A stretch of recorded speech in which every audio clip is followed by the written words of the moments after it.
നമസ്കാരം, ഇൻസൈഡിലേക്ക് സ്വാഗതം. CPM-ന്റെ ദേശീയ സെക്രട്ടേറിയറ്റിലും അതുപോലെ തന്നെ സംസ്ഥാന സമിതിയിലും അടക്കം ചർച്ചയായത് ഒരൊറ്റ കാര്യം.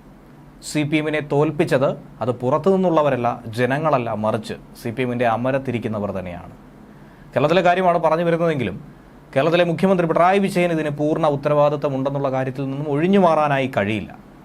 പാർട്ടി തന്നെ മുഖ്യമന്ത്രിക്കെതിരെ തിരിയുന്ന ഒരു സാഹചര്യം ഉണ്ടായിരുന്നു. പാർട്ടിക്കും മുകളിലേക്ക് പിണറായി വിജയൻ വളരുന്നു എന്ന രീതിയിൽ പലരും നേരത്തെ ചൂണ്ടിക്കാണിച്ചിരുന്നു. എന്നാൽ അത് ശരിവെക്കുന്ന നിലപാട് തന്നെയാണ് ഇപ്പോൾ മുഴുവൻ പ്രവർത്തകർക്കും അടക്കമുള്ളത്. സംസ്ഥാന സമിതിയിലും അതുപോലെ തന്നെ ദേശീയ സെക്രട്ടേറിയറ്റിലും ഭരണവിരുദ്ധ വികാരം തന്നെയാണ് തിരിച്ചടിയായതെന്നും സർക്കാർ ക്ഷേമ പെൻഷൻ അടക്കം മുടക്കിയതാണ് കാരണമെന്നും രൂക്ഷ വിമർശനം ഉയരുകയും ചെയ്തു. ലോക്സഭാ തെരഞ്ഞെടുപ്പ് തോൽവി അങ്ങനെ അവലോകനം ചെയ്യാൻ ചേർന്ന CPM സംസ്ഥാന സമിതി യോഗത്തിലാണ് ഭരണവിരുദ്ധ വികാരം ഏറ്റവും അധികം ചർച്ചയായി മാറിയത്. ക്ഷേമ പെൻഷൻ അടക്കം മുടങ്ങിയത് തിരഞ്ഞെടുപ്പിനെ ദോഷകരമായി തന്നെ ബാധിച്ചിട്ടുണ്ട്. തിരഞ്ഞെടുപ്പ് അടുക്കുന്ന സമയത്തെങ്കിലും ഇതേക്കുറിച്ചൊക്കെ ഒന്ന് ശ്രദ്ധിക്കണ്ടേ എന്നുള്ള ചോദ്യമാണ് പ്രധാനമായും ഉയർന്നത്. അതിലൊക്കെ അലംഭാവവും അഹങ്കാരവും വെച്ചു പുലർത്തിയതിൻ്റെ പരിണിത ഫലം തന്നെയാണ് ഇപ്പോഴും രണ്ടക്കം തികയ്ക്കാൻ കഴിയാതെ ലോക്സഭാ തെരഞ്ഞെടുപ്പിൽ കഴിഞ്ഞ തവണ ഉണ്ടായിരുന്ന അതേ നില തന്നെ മുന്നോട്ട് കൊണ്ടുപോവുകയും നില മെച്ചപ്പെടുത്താൻ പോലും കഴിയാത്തൊരവസ്ഥയിലേക്ക് CPM കൂപ്പുകുത്തിയതും. അതിന് ബദലായി BJP വളർന്നു വരുന്നതിനുള്ള കാരണവും LDF തന്നെയാണ്. അതിന് വിളനിലമൊരുക്കിയതും അവർ തന്നെയാണെന്നുള്ള കാര്യത്തിൽ നിന്നും ഒഴിഞ്ഞു മാറാൻ കഴിയില്ല, ഒളിച്ചോടാനും സാധിക്കില്ല. 3 മാസത്തെ കുടിശ്ശിയെങ്കിലും ഏറ്റവും കുറഞ്ഞത് ക്ഷേമ പെൻഷന് നൽകണമായിരുന്നു. പോലീസിനെ കുറിച്ച് പരാതിയില്ലാത്തൊരു സമയമില്ല. എപ്പോഴും എല്ലായ്പ്പോഴും പോലീസിനെ കുറിച്ച് പരാതിയാണ്. പോലീസുകാർക്കിടയിലും ചില വിഷയങ്ങൾ ഉണ്ടാകുന്നതായി നമുക്കറിയാൻ കഴിയുന്നതാണ്. ഇനി പോലീസുകാർക്കാകട്ടെ ഏറ്റവും വലിയ തലവേദനയും. ഇതെല്ലാം തന്നെ തോൽവിയുടെ കാരണങ്ങളായി മാറിയെന്നുള്ള വിമർശനമാണ് നേതാക്കൾ പ്രധാനമായും ഉയർത്തിയത്. പക്ഷേ സംസ്ഥാന സെക്രട്ടറി MV ഗോവിന്ദൻ അവതരിപ്പിക്കുന്ന റിപ്പോർട്ടിൽ ഭരണവിരുദ്ധ വികാരമെന്ന പരാമർശം പോലുമില്ലായിരുന്നു. എന്നാൽ പരാജയത്തിൽ പങ്കുവഹിച്ചത് ചില നേതാക്കളുടെ ദോഷകരമായ പ്രസ്താവനകളെന്നും ചൂണ്ടിക്കാണിക്കുന്നുണ്ട്.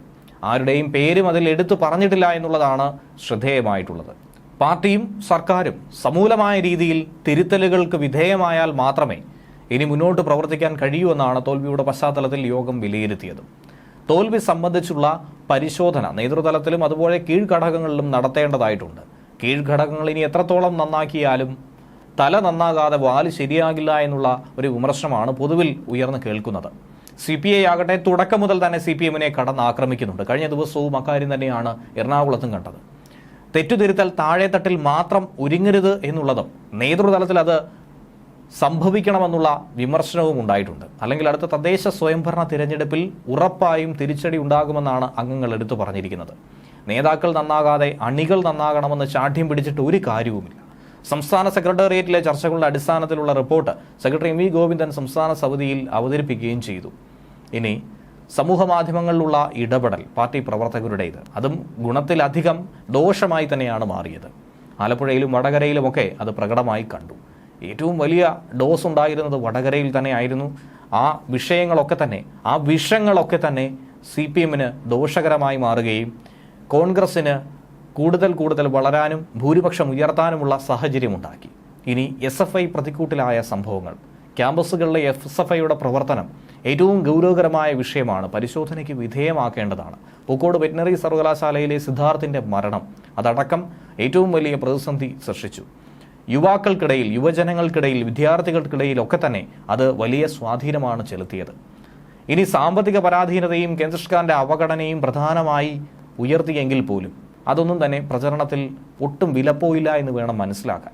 കേന്ദ്ര സർക്കാരിൻ്റെ നയം മൂലമാണ് സാമ്പത്തിക പ്രതിസന്ധി ഉണ്ടായത്. തങ്ങളുടെ ഭാഗത്ത് യാതൊരുവിധ തെറ്റുമില്ല എന്ന് ജനങ്ങളിലേക്ക് എത്തിക്കാൻ പോലും പാർട്ടിക്ക് കഴിഞ്ഞിട്ടില്ല. നിരന്തരം ഇങ്ങനെ കലഹിച്ചുകൊണ്ടിരിക്കുന്ന ഒരു കാര്യത്തിൽ ജനങ്ങൾ അത് വലുതായി മുഖവിലേക്ക് എടുത്തില്ല എന്നുള്ളത് മനസ്സിലാക്കേണ്ടതാണ്. വോട്ട് ചോർച്ചയെക്കുറിച്ചുള്ള കാര്യം പറയുകയാണെങ്കിൽ ഗൗരവകരമായി തന്നെ നോക്കിക്കാണേണ്ട ഒന്ന് തന്നെയാണ്. കോൺഗ്രസിൻ്റെ മാത്രമല്ല ഇടതുമുന്നണിയുടെ വോട്ടിലും വലിയ ചോർച്ച സംഭവിച്ചു. അതുതന്നെയാണ് BJPക്ക് വളമായി മാറിയത്.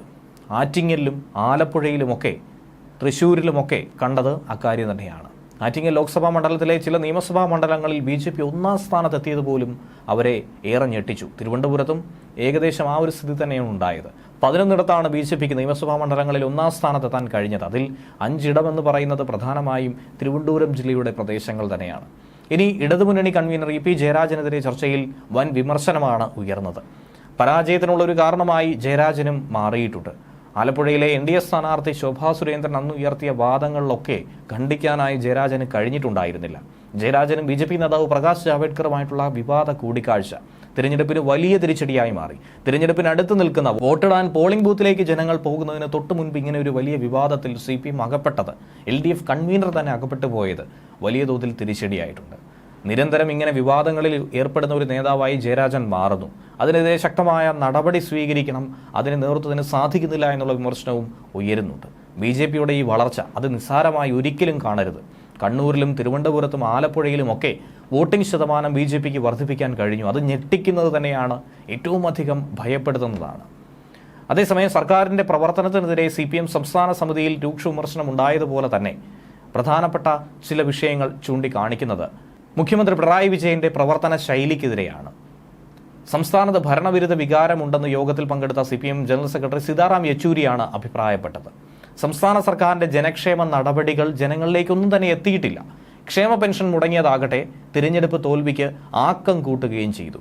ന്യൂനപക്ഷത്തെ പ്രീണിപ്പിച്ച് വോട്ട് പിടിക്കാമെന്ന് കരുതിയതൊക്കെ അസ്ഥാനത്തായി മാറി, പകരം തിരിച്ചടിയും സമ്പാദിച്ചു നൽകി. ഇനി ജനങ്ങളെ കയ്യിലെടുക്കാമെന്ന് കരുതി നടത്തിയ നവകേരള സദസ്സാകട്ടെ ഗുണത്തിലുപരി ദോഷമാണ് ചെയ്തത്.